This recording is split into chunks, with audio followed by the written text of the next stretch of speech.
You're listening to the Corbett Report. CorbettReport.com. Welcome, my friends. Welcome to another edition of the Corbett Report.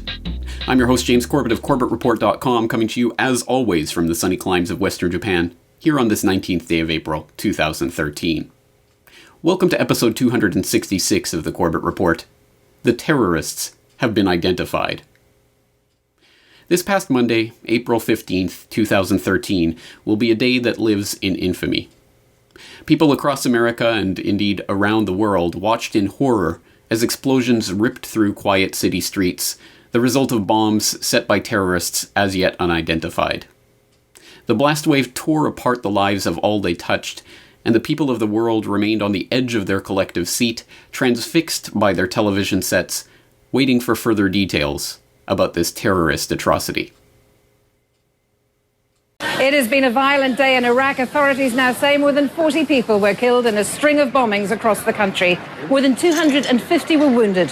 Two of the blasts struck a checkpoint outside Baghdad airport. The explosions there were among more than 30 attacks that took place from northern Iraq to the south. No one's claimed responsibility for the violence, but it comes as Iraqis prepare to vote in provincial elections. For more on these attacks... Now, hold on a minute. So those bombings, which tore through crowded urban centers this past Monday in Iraq, killing now a confirmed 55 people, aren't the bombs that the American mainstream media have been absolutely fixated on in their nonstop 24/7 news cycle for the past week? No, of course not. What we are talking about when we talk about the bombing that took place on Monday, of course we're talking about the Boston Marathon bombing, which killed 3 people. Which, of course, every death on this planet is a tragedy, and we don't want it to occur, and we don't want innocent people, especially 8-year-old boys or anyone else, to be torn apart literally by blasts planted by cowards. But for some reason, there are certain violent terrorist explosion incidents that garner a lot of attention, and others that are mentioned in passing, if at all, in the media blogosphere. And why is that? Why do certain events get more attention than others? Well, of course, it is a lamentable, perhaps, but oft observed part of human psychology that we are hardwired to care more about those people that are within our backyard or our sphere of activity, however that is broadly defined. So one could certainly make the argument that the bombings in the Boston Marathon incident certainly falls more within the American population's quote-unquote monkey sphere, as it's been termed, than blasts occurring halfway across the planet. So by that logic, if there was another blast that was even more deadly, in fact 5 times more deadly, and much, much bigger, leveling houses and tearing carnage through another part of the United States within the same week as the Boston Marathon bombing, surely that blast would warrant the non-stop 24/7 incessant news coverage trying to drill down to the bottom of what occurred and prevent it from ever happening again. Right? Of our breaking news this hour, 2 people are confirmed dead and 200 injured in a blast that has ripped through a fertilizer plant in the US state of Texas. Local residents have been advised to evacuate from the area in the town of West, just north of Waco. Firefighters, ambulances and helicopter support are at the scene. This is the moment of the second blast which caused that devastating damage. Eyewitnesses say fire took out apartment complexes nearby, schools and houses, some of which have collapsed. People are still trapped in some of those houses, and the rescue teams are trying to get to them as we speak. Well, in addition... Well, now things are getting complicated, because that seems at least more of a like comparison that we could use to question the motivations of the news media and the political sphere for concentrating so fixatedly on the Boston Marathon bombing. In this case, at any rate, it's a blast that occurred in America that killed 15 people in this case, and injured hundreds more, and leveled houses. Was quite a significant event by any standards, and certainly in a side-by-side comparison with the Boston Marathon bombing, one would say that it would warrant 5 times the coverage, wouldn't one? Well, of course, that's not how it works either. And that brings up the question of why certain events and certain incidents are given this non-stop fixated attention as the biggest news story in the world by outlets that are promoting a certain agenda. What is that agenda? Why are certain incidents given this type of coverage? I'm sure for the vast majority of my listeners and viewers, this should be quite apparent by now, that in fact, these types of incidents like the Boston Marathon bombing are fixated on because they play into an overall political paradigm, an overall idea of spreading fear, an overall agenda that can be forwarded at the political level. The Boston Marathon bombing can be used to argue, for example, for teams of roving TSA Viper teams on the streets of America and pat-downs and bomb-sniffing dogs at all public events and TSA scanners at the shopping malls and whatever else may or may not come of events like these. But a fertilizer facility blowing up in West Texas simply does not warrant that type of political action, and thus is not going to be promoted as heavily as an important news event that we should all dedicate our attention to. Now, this point was made quite brilliantly earlier this week by Adam Kokesh of AdamVersusTheMan.com, so why don't we go over to him for his analysis of what this West Texas explosion shows about the double agenda of the mainstream media and the American population and the people of the world who go along with that agenda. What do the contrasting reactions to the Boston bombing and the fertilizer plant explosion in West Texas reveal about how Americans react to death in the news? And what does that reveal about us as a nation and the national dialogue? Well, in case you hadn't heard, on Monday, yes, there was a bomb at the Boston Marathon, 2 actually leading to the deaths of 3 and injuring dozens more in a horrific attack that left victims with shrapnel of nails and small pieces of metal ball bearings embedded in their bodies. Legs had been blown off, and it was a significant tragedy, not to be underestimated, but the reaction to that was almost Pavlovian. People were upset because they were told to be upset. This was a tragedy because 3 Americans died, while the very, very same day 55 people died in bombing attacks around Iraq, and most Americans have no frickin' idea that that even happened. And from the Associated Press in West Texas, and that's the town of West Texas, we hear this today. Rescuers search ruins of Texas fertilizer plant. Rescue workers searched the smoldering ruins of a fertilizer plant Thursday for survivors of a monstrous explosion that leveled homes and businesses in every direction across the Texas prairie. As many as 15 people were feared dead and more than 160 others injured. Daybreak revealed a breathtaking band of destruction extending from the West Fertilizer Company in the small farming community about 20 miles north of Waco. The thunderous blast shook the ground with the strength of a small earthquake and could be heard dozens of miles away.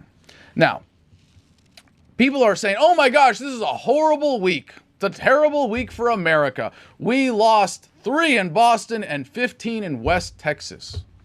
Never mind that probably during the time that passed between the first and second explosions in Boston, just 12 seconds, you had more people dying in car accidents, or during that time we had way more people dying in the Middle East as a result of American military intervention abroad, or that this is just, it is so silly and myopic and revealing of how manipulatable we are emotionally to be led around by the mainstream media to say, oh, you're going to care about this, now you're going to care about this. But what are we going to do in reaction to the West Texas fertilizer plant explosion? Surely there will be some excuse for the government to go in and say, oh, no, we need to ban. Oh, sorry, then everyone in D.C. would be out of a job. No, we need more safety around corporations that are doing this kind of work. We need more regulations. We need more precautions. We need more government intervention in the market to deal with these issues. And I guarantee you, this West Texas fertilizer plant was approved by government. You know, it wouldn't exist if it wasn't approved by government. Government is a safety mechanism that just simply does not work. It is ineffective. It is inefficient. But you're going to hear a lot more about the Boston bombings. Why? Because there's a stronger emotional response to somebody tried to hurt us. We don't know who it was. We can blame everybody, and you've seen it all over the media. Oh, Muslims, terrorists, right-wing extremists, Christians, left-wing extremists, anarchists, communists, gun lovers, whatever. There's an emotional response that can be manipulated into saying, oh, we need more government response. We need to put thousands of cops in New York City surrounding our monuments and drawing overtime. Yeah, all of that. There's not so much an emotional response to an accident. But the bombing in Boston was significant and has been used by the media significantly and by government. I mean, why is it as big a deal in the media? Well, maybe because Obama's talked about it 3 times now. Yeah. But this was the first time the mainstream media revealed to the American people, for a lot of them, what blown up bodies looked like. Because they were white people. Because they were Americans. When there are brown people on the other side of the planet, you don't see those pictures. And I guarantee you, there are a lot more of them.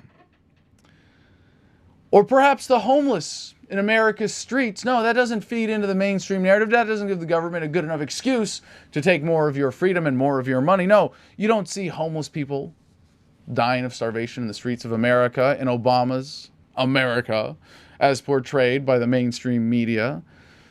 Speaking of which, now with MSNBC, you actually have Chris Matthews saying that it's the NRA to blame for the Boston bombings. Right, we're going to have to unpack that one a little bit when he says, because the NRA doesn't want the government to have certain regulations, it means that that gun freedom advocates, and of course the NRA kind of barely qualifies, that they support bombings. Right. What this really reveals, when you don't hear about the 500,000 dead in Iraq before the latest invasion, children who died of starvation and lack of access to adequate medical supplies. Slow, painful deaths. No, you don't see that.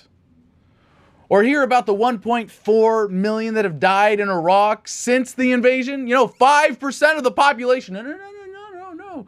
We have to shield you, citizens of the empire, from that so that you can be easily manipulated and taken advantage of by your government. You are programmed to feel what you are told to feel. And there's a difference here. Yes, the accident versus the attack. And it reveals that Americans who will shrug off the fertilizer plant explosion, say, oh, it's just an accident. It represents a greater threat to your life, an industrial accident. And in this case, if you want to put a scale on it, 15 people at least already died in Texas, 3 in Boston. You would think there would be some sensible proportion response. Why the disproportion? Because you are programmed to feel what you are told to feel, because it makes you easier to manipulate. I think Adam is right to put the onus, as he does, on the viewers and the audience of this media equally as much as the media itself for being culpable for forwarding this fear agenda of fixating on these terrorist incidents. Because they are quite sensational and they do grab attention and they do have these inbuilt storylines which keep people on the edge of their seat. Oh, what has the bomb been identified? What kind of bomb was it? Has any person of interest been identified? Have they been arrested? What's the latest on the investigation? These details keep the viewers on the edge of their seats, keep them transfixed to their television sets, and keeps the storyline going, keeps it part of the national conversation, and puts it front and center in people's minds that this is something we have to concentrate on. This is something we have to get to the bottom of because it is vitally important to your life. Whereas, of course, if we step back for even a moment and examine the facts as they are, we see that absolutely you are much more likely to die as a result of a bee sting, for example, than in a terrorist blast in the United States. But still, it's the sensation, it's the shock value, and it grabs people who aren't using their critical faculties to examine the actual risks involved and the actual merit of the intense fixation that the American public has given to this issue. But let's step back for a moment and examine what terrorism is and how it is used in these contexts. Because it's important, if we're going to fixate on terrorism as we do, or as the media would like us to, it's important to have the groundwork laid. We have to have a definition for what is terrorism and how do we identify it when we see it. Well, that definition there are many different definitions we could use, but why don't we take it straight from the horse's mouth? On the FBI website, they offer their own definition of terrorism, where they write in a public announcement about terrorism, quote, "There is no single, universally accepted definition of terrorism. Terrorism is defined in the Code of Federal Regulations as the unlawful use of force and violence against persons or property to intimidate or coerce a government, the civilian population, or any segment thereof in furtherance of political or social objectives," end quote. Well, then, at the very least, by a definition like that one, what does that make the news media, which fixates and propagates this information about these terrorist incidents and shoves it down the public's throats absolutely ad nauseum 24/7 to hype up these events, in order to bring about the types of national conversations about, for example, putting troops on the street or allowing full body searches to board public transit, or putting TSA scanners in shopping malls, or wherever else this conversation may eventually lead? What does that make the news media? Does that make them people who are aiding and abetting terrorists? Well, I think there's certainly that case to be made, and if by that definition they are aiding and abetting terrorists, then wouldn't they fall into Section 1044 of the NDAA 2012? Wouldn't they be subject to the punishments meted out under that particular section of that bill? Well, theoretically they would, in any system that was not built on the fundamental hypocrisy that the current system so obviously is. Obviously, terrorism is meant to be that boogeyman watchword which allows and justifies any number of ills. But never can people actually look at where the political and social coercion is coming from. Is it coming from Al-Qaeda or whatever shadowy groups come along that might get blamed for attacks like this? Or is it coming from the media, which hypes up and shoves these terrorist incidents down the public's throat until the public start to believe that this truly is the most significant thing happening in their country? Well, obviously, I think that the answer is that the terrorists are the ones in the positions of power to affect political change on the back of incidents like these. And regardless of who particularly planted the bomb, the terrorist part of this act is the political and social coercion that comes along with it. And that isn't coming from whatever group might have perpetrated this that never took responsibility, for example, for the Boston Marathon bombing. It's coming from the people in government who are going to come along and propose the solutions of putting more troops on the street, or whatever the solutions might be to events like this one and whatever other ones come up in the future. So this is a point that has probably been made many times, but I think it does bear repeating, that the terrorists are the ones that are trying to terrorize you and change your mindset. News. In our top story this week, a series of comments from prominent political operatives and media personalities praising the political utility of large-scale terror attacks are drawing widespread condemnation. In one of the latest examples, former Clinton official and Obama supporter Rob Shapiro was quoted in the Financial Times this week, seemingly hoping for a new spectacular terror event to revive the public's waning belief in the Obama administration. The bottom line here is that Americans don't believe in President Obama's leadership, he was quoted as saying. He has to find some way between now and November of demonstrating that he is a leader who can command confidence, and, short of a 9/11 event or an Oklahoma City bombing, I can't think of how he could do that. The comment, which was swiftly and roundly condemned by political commentators, came as no surprise to those who have noted similar rhetoric from those on both the left and the right, who realize that the current political paradigm is constructed on the myth of a pervasive, monolithic, and ruthless terrorist conspiracy. In 2005, a confidential GOP memo was leaked stressing the need for a devastating terror attack to validate the war on terror and unite the country in shock and sorrow. These exact sentiments were echoed in 2007 by Dennis Milligan, who expressed the need for another 9/11 to prove war on terror naysayers wrong in his first interview as Arkansas Republican Party chairman. The idea surfaced again later in 2007 when columnist Stu Bykowski wrote an op-ed in the Philadelphia Daily News entitled, "To Save America, We Need Another 9/11." Bykowski defended his remarks on Fox News and was aided in that defense by John Gibson. 9/11 united the country, and it remained united, and we were all on the same team for at least a year or two. Stu, but do you mean to say that we are going to be attacked again, we will be united again, that's a sort of inevitability to that, or that in order to achieve this unity, we actually need to suffer? John, I didn't actually call for an attack on the United States. I can see where people read it that way, but I didn't actually say it. However, another attack on the United States is inevitable. I believe that, don't you? Yes, I do, actually, and I think it's going to take a lot of dead people to wake America up. Now, since Bill Clinton himself came out recently suggesting that opponents of the Obama administration were likely to perpetrate another OKC-style terror event, it has been the Democrats who have been arguing that another terrorist attack would be good for the country. This follows comments earlier this week by CNN's Rick Sanchez calling this week's bombing in Uganda that left 74 people dead helpful to those attempting to reduce global geopolitics to a simplistic paradigm of the US military versus a global terror jihad. Our latest tally of the number who died, 74. 74 innocent people are dead. Joining me now is Gary Bernstein. He's a former CIA officer.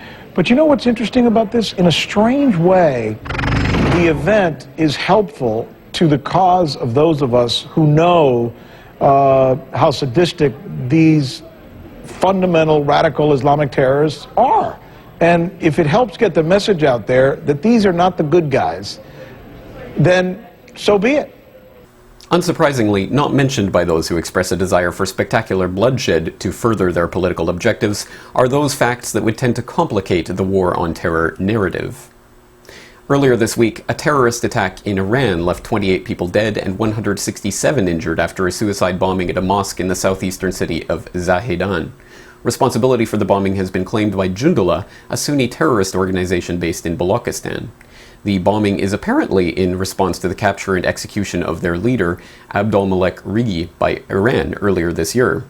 Before his execution, Rigi confessed to American military support for the Jundullah organization. Abdolmalek Rigi says he met the US agents in Pakistan who promised support for carrying out terrorist attacks in Iran. The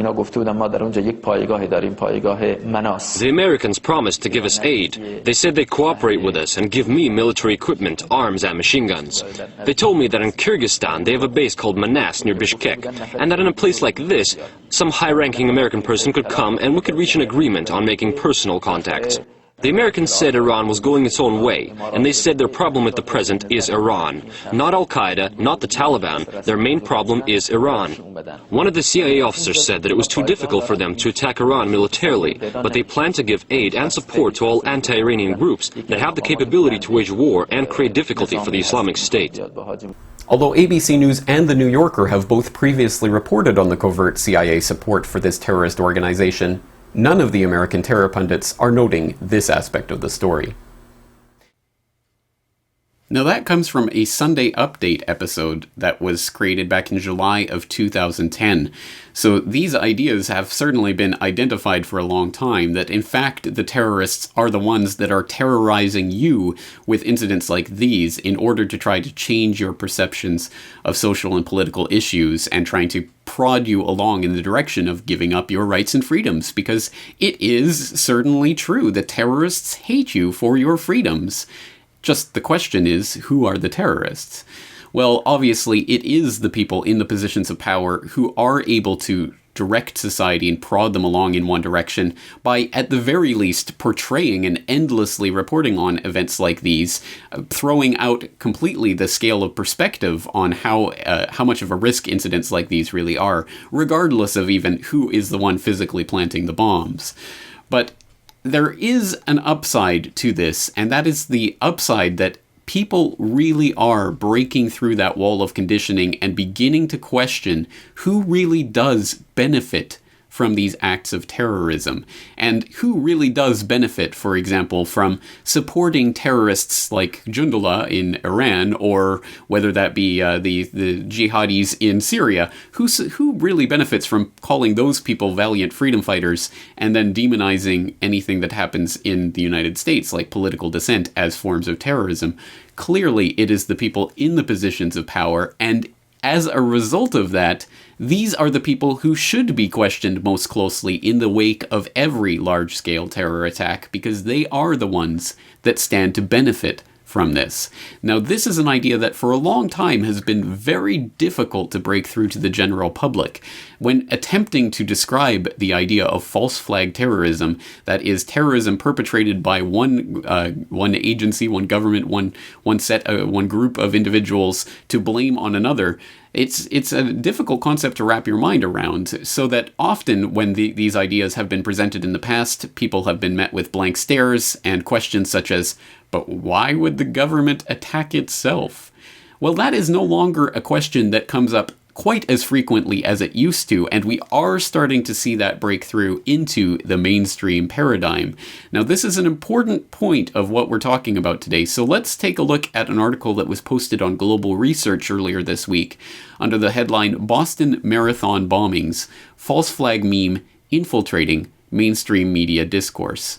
And this article reads in part, quote, "After the Boston bombings of April 16, 2013, even the corporate monopoly media could no longer ignore the possibility of a false flag attack.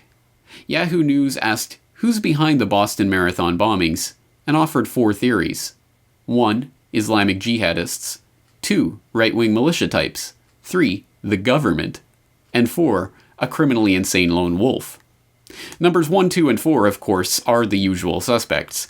But including 3, the government, on the suspect list is unprecedented for a mainstream news story reporting on a domestic terror incident. The false flag meme's growing prominence was underlined at Massachusetts Governor Deval Patrick's press conference after the bombings. The first question for Governor Patrick came from InfoWars correspondent Dan Bidondi, who asked whether the bombings were a false flag staged event to take away our civil liberties. Patrick, of course, answered no. Even the Atlantic Monthly, a neocon light magazine associated with names like Goldberg and Hitchens, felt compelled to publish a story headlined, "What is a false flag attack, and what does Boston have to do with this?" Amazingly, the Atlantic article stated that yes, there is historical precedent for viewing the Boston bombing as a false flag event. The author, Philip Bump, even admitted, if the Boston attack had been a false flag attack, Governor Patrick would have responded no anyway. End quote.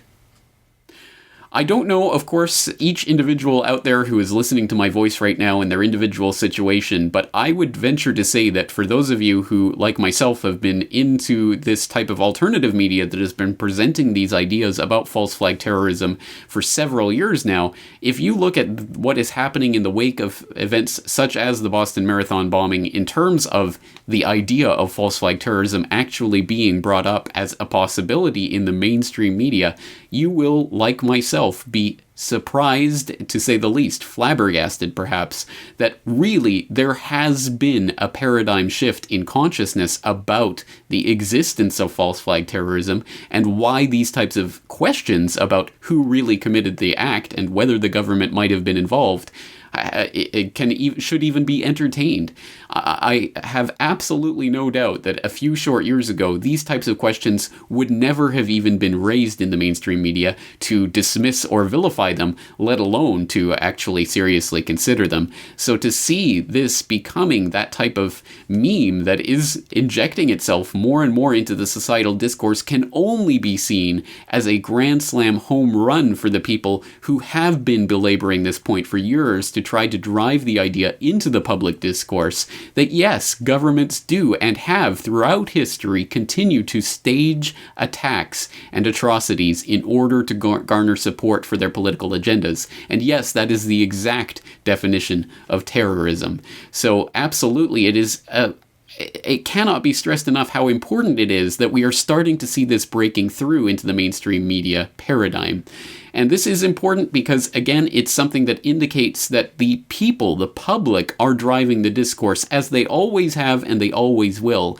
And just as earlier in today's episode, Adam Kokesh was degrading and deriding those people who continue to swallow the mainstream media propaganda and continue to give their time, energy, and attention to the non-stop 24/7 fixation on events like the Boston Marathon bombing and ignore other events like the West Texas fertilizer facility explosion. Well, just as we can deride that section of the public, we can take heart that there is a growing section of the public that is driving the idea of false flag terrorism into the mainstream media paradigm, because obviously the mainstream media would not be talking about this if it was not something that was on the tips of everyone's tongue and can no longer be ignored, as more and more people start to directly communicate with each other through social media and the like, rather than going through this phony, filtered garbage mainstream news paradigm, which is a dying breed, to say the least. So this is a significant victory that we can take heart in. There's still certainly a long, long way to go to really start broaching the serious conversation about these topics that I think we want and deserve to have. But at any rate, we should not dismiss these types of victories when they come, because it does show that we are on a trajectory in which we are making a difference, in which the people truly are waking up to what is really going on, and that cannot be taken seriously enough. And on that note, it is, I think, no coincidence that in the immediate wake of the Boston Marathon bombing, a video of mine that has been lying dormant for the past 3 years suddenly took off. And it was the video When False Flags Don't Fly, which of course is available from youtube.com/Corbett Report, but has also been mirrored and remirrored by multiple accounts across YouTube. And some of those mirrors ended up getting tens of thousands of views. And in aggregate, this video has been seen by another 100,000 people in the various different places that it's been posted over the past week. And a lot of people who are viewing the video were surprised to see that it dates back to 2010. What, you mean people have known about this type of thing for years? People have been talking about this for a long time? Yes, more and more people are just now discovering the things that we've been talking about for years, and this is a good thing. So let's continue to press this and make these types of statements viral so that people understand the history of false flag terrorism. So without further ado, let's represent to the audience out there that might not be familiar with it, my 2010 video, When False Flags Don't Fly. Those who have studied history know that nothing invigorates and empowers an authoritarian regime more than a spectacular act of violence, some sudden and senseless loss of life that allows the autocrat to stand on the smoking rubble and identify himself as the hero. It's at moments like this that the public, still in shock from the horror of the tragedy that has just unfolded before them, can be led into the most ruthless despotism that now bears the mantle of security. Acts of terror and violence never benefit the average man or woman. They only ever benefit those in positions of power. This is why Nero fiddled while Rome burned. It gave him a chance to throw out the Christians to the lions and rebuild the capital of the Roman Empire in his own image. This is why Hearst and the warmongers of the emerging American Empire were delighted by the destruction of the USS Maine in Havana Harbor in 1898. It gave them the excuse they needed to rouse the public into supporting the Spanish-American War. This is why Israel attacked the USS Liberty in 1967 during the Six-Day War, strafing and torpedoing it relentlessly for hours in a vain attempt to send it to the bottom. The Israelis believed that the loss of the Liberty could be blamed on Egypt and draw the Americans into war. This is why there are hundreds of documented examples of government staging attacks in order to blame them on their political enemies. In every civilization, in every culture, in every historical period, authoritarians have known that spectacular acts of violence help to further consolidate their own power and control. And sadly, throughout history, there have been all too many willing to allow attacks to occur, to pretend that attacks have occurred, or even to attack their own population in order to further their political agenda. To think that such staged provocations and false flag attacks no longer occur would be as unrealistic as believing that human nature itself has changed, that powerful people no longer seek to increase their power, that influence is never used for deceit or manipulation, that lies are no longer told to satisfy greed or slake the thirst for control. It is to believe that our society is immune from those things that we have seen in every other society, in every other era. In short, it's a dangerous delusion. The people are once again learning the power of this delusion. They are learning the extent to which they have been lied to. They are once again studying their history. The Russians are learning how the FSB was caught planting bombs in Moscow in 1999 during a terror scare that swept Putin into power and stirred the public into supporting the Second Chechen War. They are learning how their autocratic ex-president came to power campaigning on the graves of those his old FSB cronies had killed. The Israelis are learning how Mossad has been caught time and again posing as the very Muslim terrorists they claim to be opposing.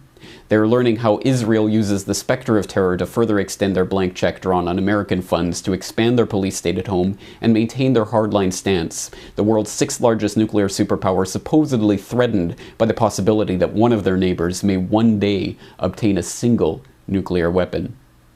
The British are learning how their SAS officers were caught dressing up as Arabs in Iraq, driving around with trucks full of munitions, shooting at police to stir up ethnic tensions, and ensure that permanent bases could be built in the region. They are learning how Harun Aswat, the supposed mastermind behind the 7/7 bombings, was working for British intelligence. They are learning how British military intelligence took part in IRA bombings. The Indians are learning how the Mumbai attack was helped by a US agent who is cooperating with investigators so that he won't face questioning by foreign authorities. The Canadians are learning how their own provincial police dressed up as protesters in 2007 and threatened violence against other police in order to force a crackdown on peaceful protests. And the Americans. The Americans are learning that there were multiple bombs found, dismantled, and taken out of the Alfred P. Murrah building on April 19, 1995. They are learning that Timothy McVeigh had written a letter to his sister in which he claimed to be in the Special Forces for the US Army. They are learning the bombing was being directed by FBI informants, just as the 1993 World Trade Center bombing was.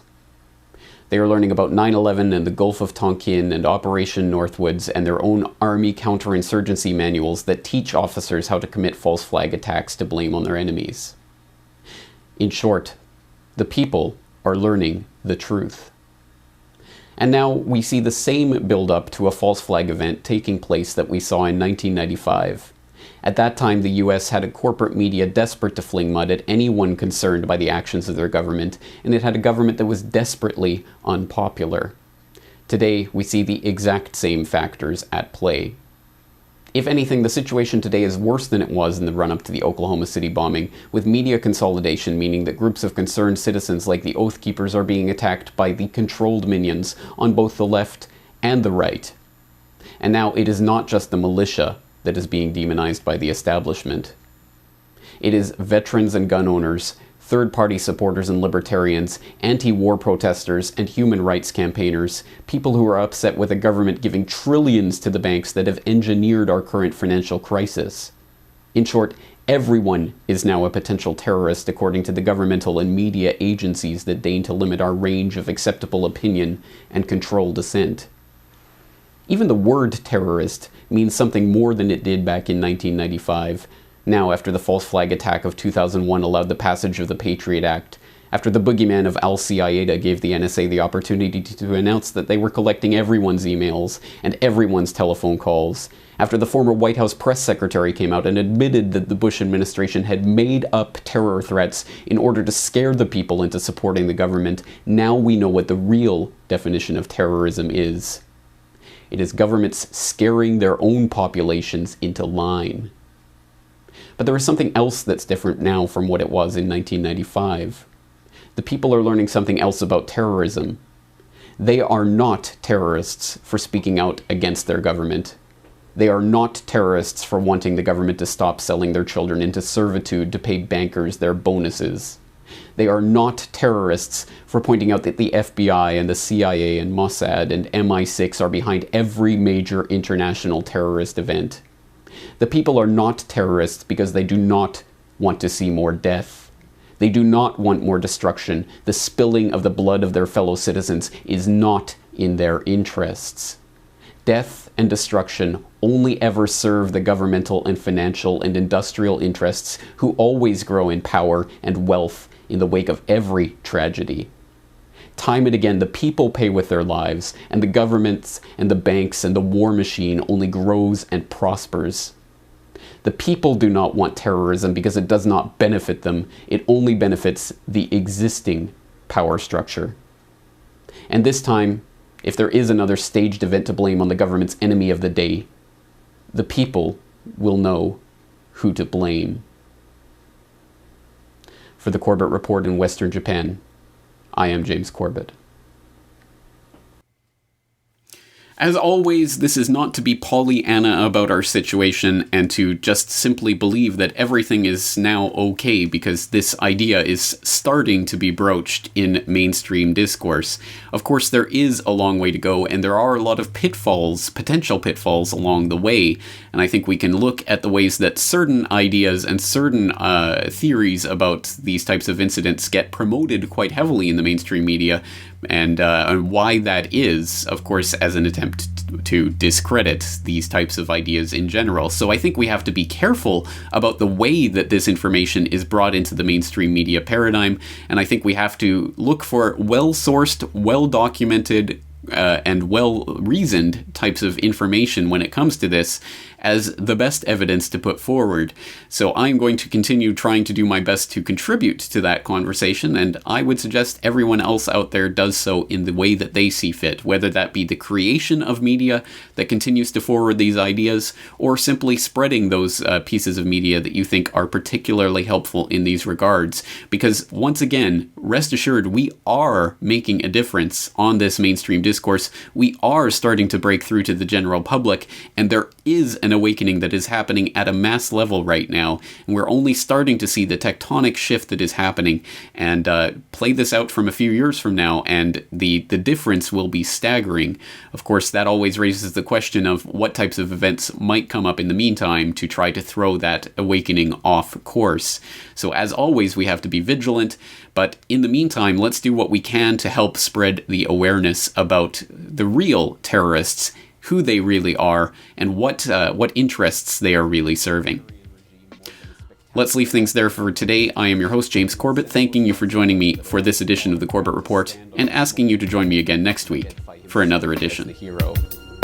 It's at moments like this that the public, still in shock from the horror of the tragedy that has just unfolded before them, can be led into the most ruthless despotism. Despotism that acts of terror and violence never benefit the average man or woman. They only ever benefit those in positions of power. Introducing The Last Word DVD. For the first time on DVD, you can own all 7 episodes from the first season of The Last Word video series, including The Last Word on Terrorism. You see, to Kissinger and the other adherents of the globalist ideology, terrorism is simply a word for any act that threatens the agenda of the globalists. The Last Word on CCTV. But there is something more fundamentally troubling about this entire CCTV surveillance grid than mere hucksterism. The Last Word on Utopia. The most pernicious evil always presents itself as something necessary, something transitory, a mere waypoint on the road to the land of milk and honey. In this way, the masses can be led to not only tolerate the most intolerable conditions, but actually to support those who would seek to rule over them. And the Last Word on Independence. It is a choice that we make each and every day to live in independence or in slavery. Every day is Independence Day. The Last Word DVD. Buy your copy today at corbettreport.com.